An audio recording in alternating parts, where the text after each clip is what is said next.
Welcome to the show this morning. The topic this morning is the great debate, President Barack Obama. And of course, we have with us to talk about the great debate, Dr. AAl-Hadid. Dr. AAl-Hadid, I think we've had many opportunities to talk about what we call the great debate. Yes, and I think that in a real sense, our audience should be aware that you really created this whole series, this idea of having, what, a great debate. I think you've presented many great debates in terms of what you've been doing. And this is another of those great debate series that you'd like to present to us today. And this is about President Barack Obama.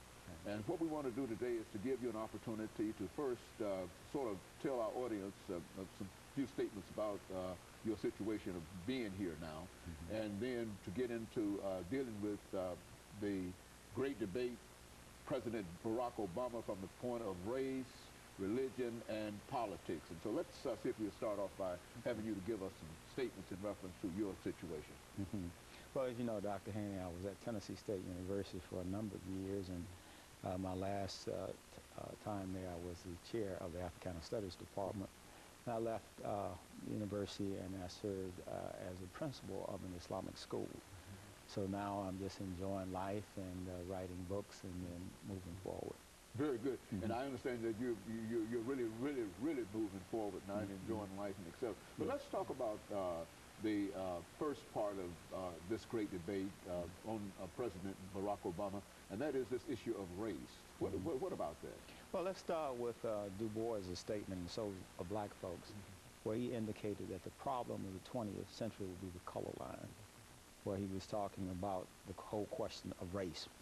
And he envisioned a collection of the talented 10th, who would basically be lawyers, doctors, preachers, and business persons. And these would be the race men who would lift up the race from the standpoint of leadership. And at the same time, you had Booker T. Washington, who felt that we had to produce a class of entrepreneurs and producers, people who would come from the land and produce things.